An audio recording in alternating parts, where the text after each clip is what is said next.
আমি পুরোপুরি আপনাদেরকে সেই জায়গাতে নিয়ে যাব না, ক্ল্যারিফাই করব না।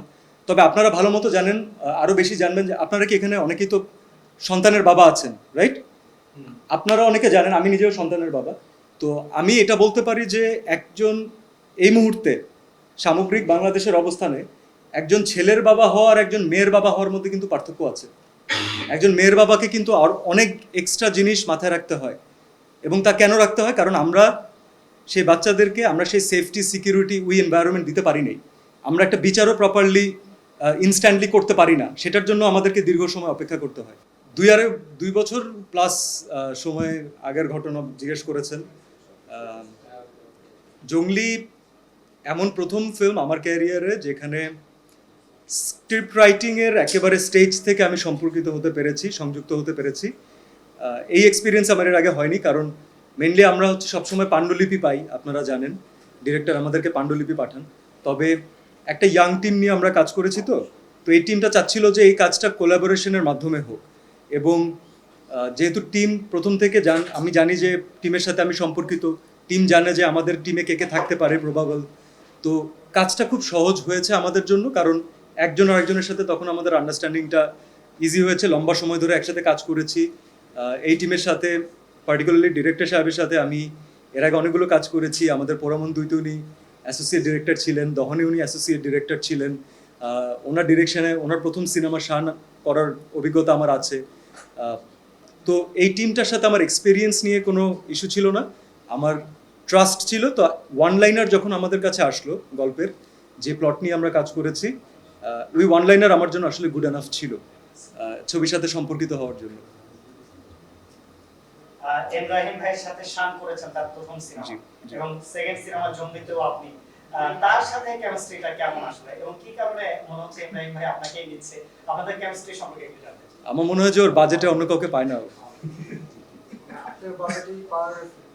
আচ্ছা, সত্যি কথা হচ্ছে যে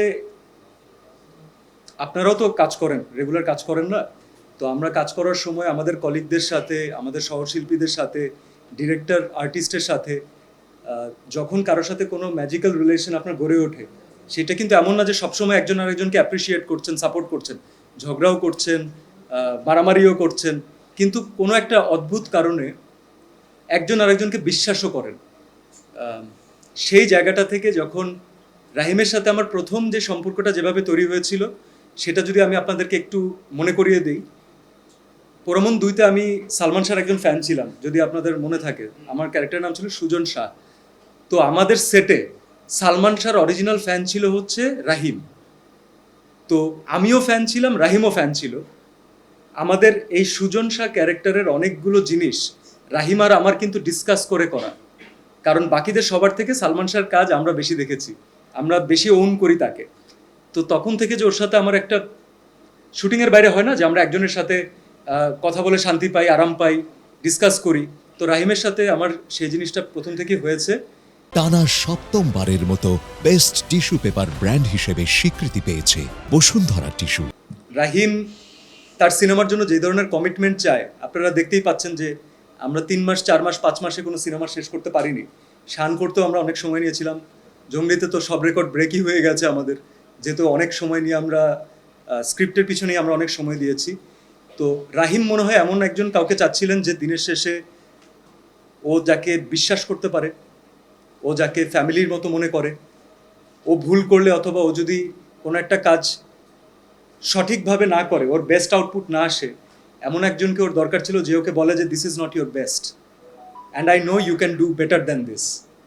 তো সেই জায়গা থেকে হয়তো আমি ওর একটু কাছাকাছি, ও হয়তো আমার উপরে বিশ্বাসটা রেখেছে, যে কারণে আমি আই এম থ্যাঙ্কফুল। আর বেস্ট অ্যান্সারের পরে আসলে রাহিম দিতে পারবে। সংবাদ মানে আমাদের যত মেইন স্ট্রিম মিডিয়া আছেন, তাদের সবার সাথে তো দীর্ঘদিনের একটা সম্পর্ক আমাদের। তো আমরা খুব খেয়াল করে দেখেছি যে আমরা যতই চেষ্টা করি না কেন, আমি সবাইকে হ্যাপি করতে পারি না। এই চ্যানেলে গেলে ওই চ্যানেল কষ্ট পায়, এই সাংবাদিকের সাথে কথা বললে উনি রাতের বেলা বলেন যে আমাকে বাইট দিলেন না কেন। তো এটা আপনারাও বেটার জানেন, রাইট? কারণ এটা ভুল না, কারণ আমাদের কাজ আপনাদের কাজ কিন্তু একসাথে সম্পর্কিত, রাইট? তো আমরা একজন আরেকজনকে আমাদের সাপোর্ট দরকার হবে। ঈদের প্রোগ্রামের জন্য আমি কিন্তু অনেকগুলো চ্যানেল অলরেডি কভার করেছি। আমি মেইন টার্গেট ছিল যে সবার সাথে অ্যাটলিস্ট একবার হলেও আমার কোনো না কোনোভাবে দেখা হবে। তবে এইবার আমাদের টিমটা আসলে এতটা ইয়াং টিম, যে টিমে মনে করেন আমি রাহিম আমরা হচ্ছি সিনিয়রদের কাতারে আছি, তো বাকি সবার বয়স আমাদের থেকে যথেষ্ট ছোট।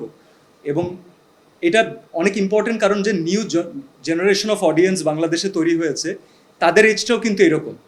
আমরা কিন্তু ওদেরকে বিশ্বাস করি, ওদের উপরে অনেক রেসপন্সিবিলিটি কম বয়সে, কিন্তু they made a beautiful plan. এবং সেটা হচ্ছে আমরা থাকে না যে আমরা এক কেন্দ্রিক প্রমোশন করি, যে আমরা যে প্রমোশন করলাম শুধুমাত্র গুলশান বনানীর মানুষ জানলো, এটা আমাদের কখনোই কাম্য ছিল না, কিন্তু তাদেরকে আমরা ছেড়েও যেতে চাই না। তো আমরা যখন কন্টেন্ট ক্রিয়েশন নিয়ে আমাদের টোটাল প্ল্যান সাজিয়েছি, আমাদের মেইন টার্গেট ছিল যে আজকে যারা গুলশান বনানী ধানমন্ডিতে আছেন তাদের কাছেও আমাদের সিনেমার বার্তাটা যেন পৌঁছতে পারে। ঠিক একইভাবে বরিশালে, চিটাগংয়ে, ময়মনসিংহে যে ছেলেটা আছে, যে স্টুডেন্ট অথবা যে সিনেমা নিয়ে আগ্রহ প্রকাশ করে, তার নিউজ ফিডেও যেন অবশ্যই পৌঁছায়। এবং সবচেয়ে কম সময়ে, আপনারা জানেন যে আমাদের টাইম লিমিটেশনস থাকে, কারণ এর আগে অনেকগুলো কাজ করে আমাদেরকে এই প্রমোশনে নামতে হয়। তবে যেহেতু আমাদের সুন্দর একটা প্ল্যান ছিল, আমার বিশ্বাস যে প্রত্যেকটা সোসাইটিকে, প্রত্যেকটা সমাজের স্তরের স্টুডেন্ট থেকে শুরু করে সবাইকে আমরা একটু হলেও টাচ করে যেতে পেরেছি।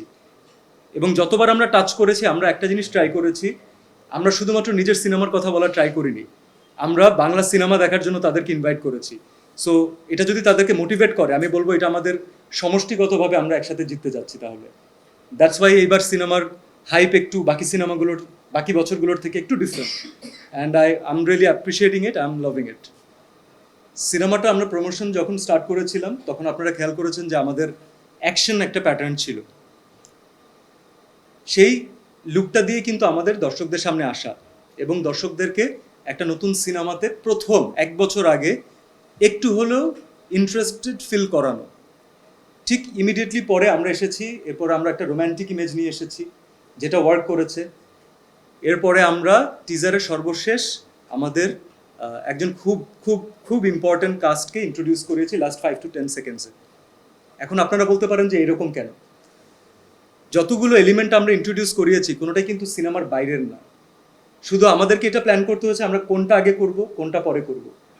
এখন যেহেতু সিনেমা একেবারে রিলিজের টাইম, এবং আমরা আমাদের টিজার অলরেডি রিলিজ করেছি, ইনশাল্লাহ হয়তো ট্রেলারও আপনারা দেখে ফেলবেন। সিনেমাটা, আমি আপুর প্রশ্নের উত্তরেই ডিরেক্টলি যেতে চাই। সিনেমাটা আমরা প্রথম বানিয়েছি, যদি আপনি আমাকে একটা জনরার অডিয়েন্সকে ফোকাস করে বলতে বলেন, আমি বলবো দ্যাট ইজ ফ্যামিলি অডিয়েন্স। আমি ওইভাবে বানানোর চেষ্টা করেছি যেন আমি আমার সন্তানকে এই সিনেমা দেখাতে পারি। আমার খুব ইচ্ছা থাকবে যে আপনারা, এবং এমন একটা ইম্পর্টেন্ট ইস্যু আমরা এখানে অ্যাড্রেস করেছি, কি একজন দুজন বলেছেন যে কোনো মেসেজ আমরা পাবো নাকি, সামাজিক মেসেজ পাবো নাকি। দেখুন, সিনেমাতে মেসেজ দিতে দিতে এই ধরনের কথা শুনতে শুনতে না আমাদের সিনেমা ইন্ডাস্ট্রি অনেকটা পিছিয়ে গেছে, যেখানে পৃথিবীর সব সিনেমা প্রথম ফোকাস হচ্ছে এন্টারটেনমেন্ট। তো আমাদের সিনেমার কাজ হচ্ছে আপনাদেরকে বিনোদিত করা।